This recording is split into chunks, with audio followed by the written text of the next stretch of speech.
Welcome back guys, this is Richard from Productive Academy, and in this video we are going to see about neural networks. From face detection to voice recognition to self-driving cars, all these things are possible with a technology called deep learning, and the major underlying structure for deep learning is neural networks. We humans are intelligent beings and we can recognize any object just by looking at it. Our human brain is capable of such complex tasks. Inside our human brain there exists something called as neurons, which is responsible for passing signals and some other complex operations. Similarly, we humans have developed artificial neurons inspired by our human brain. Combining multiple artificial neurons, we can make a neural network. This network takes in data, learns from the data, and when given new related data that the network hasn't seen yet, it can predict the results of the data. It contains three sets of layers: the input layer, where the data inputs are given; the hidden layer, which for now consider it as a black box as we can't see what's inside the hidden layer directly; and the output layer, which gives us the output. Now let's take an example to understand this better. Suppose we want to build a neural network which classifies male and female images. We will first train the network by giving it a large number of male and female images. I will give that network a set of male images and tell that network these are male images, and I will give it a set of female images and tell it these are female images.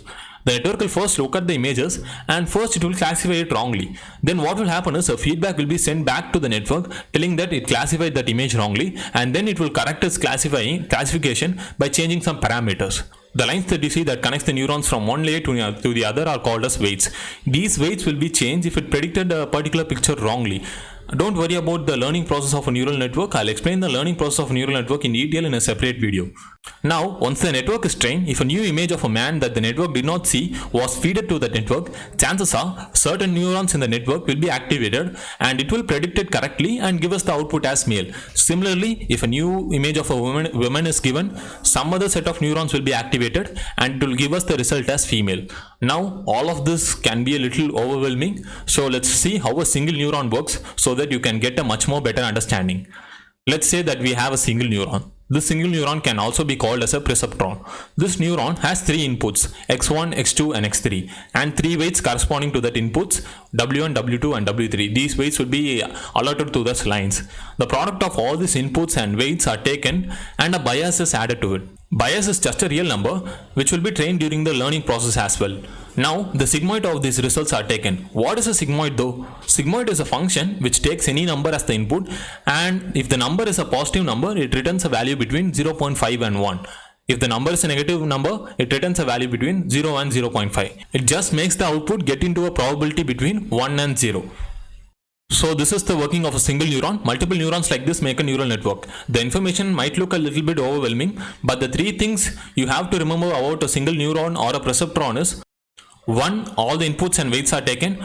2. Multiplied sum of all inputs and the weight is taken and a bias is added to them. 3. A sigmoid function is then applied to that result. Now, I thought just explaining you this stuff without showing you the code was pretty boring. So let's code the single neuron in Python without using any libraries.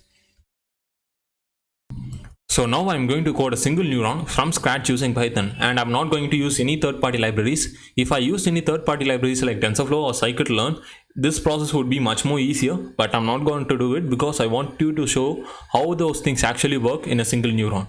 So let's go ahead and get started. I'll go to my Google Chrome and I'll type in Colab. And I'm going to code in Colab because I want everyone to do this along with me. So I'm going to do this in Colab. You can just search for Colab in Google and click on the first link, Google Colab.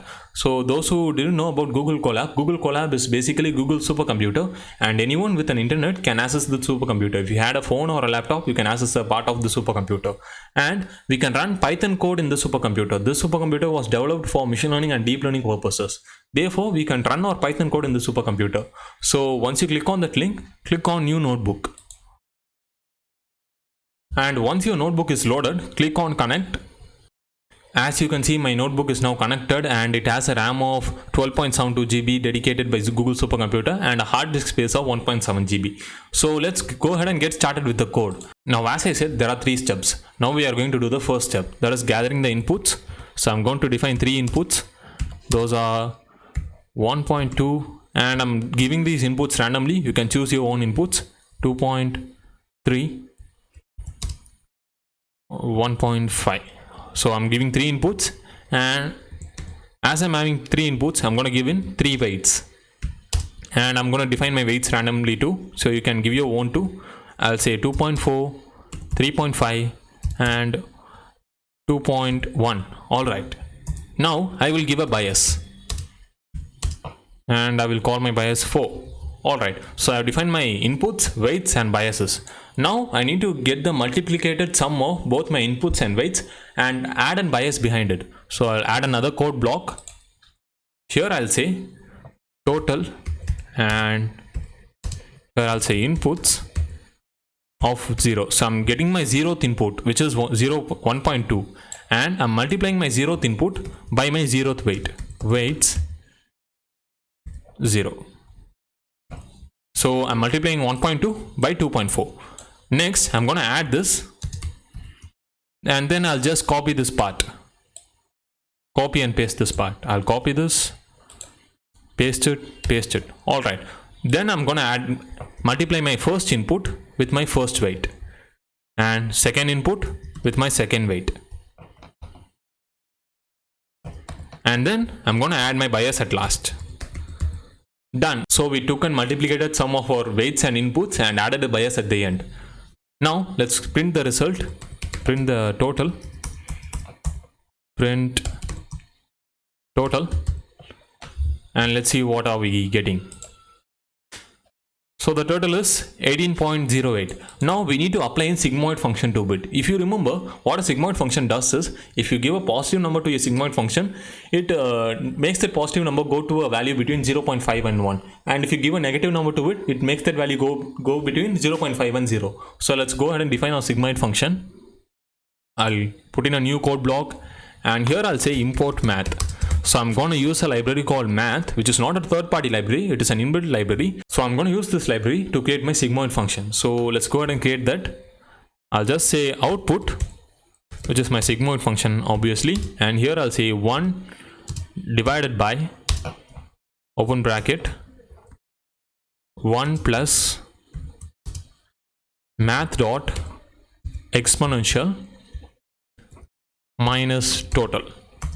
So this is our sigmoid function. So we successfully coded our sigmoid function and let's see what is the output. Print output.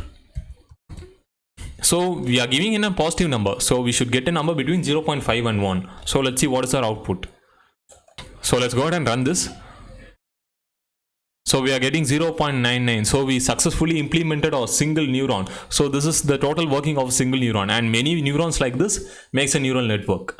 That's it for this video. I hope you got a good understanding about neurons and neural networks from this video. If you found this video useful, leave a like below, and if you have any questions or comments, leave them in the comment section. I will definitely read them, and I will be posting new videos every week, so make sure you subscribe.